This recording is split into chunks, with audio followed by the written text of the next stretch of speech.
ঢাকার হজরত শাহজালাল আন্তর্জাতিক বিমানবন্দরে বড় ধরনের স্বর্ণ চোরাচালানের ঘটনা ধরা পড়ছে।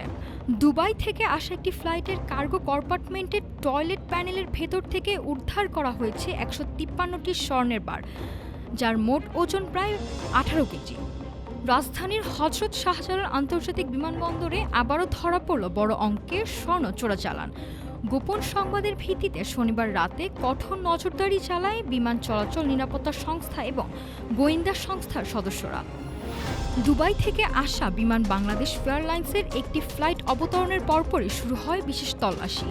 এ সময় কার্গো কম্পার্টমেন্টের টয়লেট প্যানেলের ভেতর থেকে সাদা কাপড়ে মোড়ানো অবস্থায় পাওয়া যায় ১৫৩টি স্বর্ণের বার। উদ্ধার হওয়া স্বর্ণের মোট ওজন প্রায় ১৭ কেজি ৯০১ গ্রাম, যার বাজার মূল্য আনুমানিক ৩৮ কোটি টাকা বলে জানিয়েছে সংশ্লিষ্ট সূত্র। উদ্ধারের পর স্বর্ণের বারগুলো বিমানবন্দর কাস্টমস কর্তৃপক্ষের কাছে হস্তান্তর করা হয়। তবে এই ঘটনায় এখনও কাউকে গ্রেপ্তার করা সম্ভব হয়নি।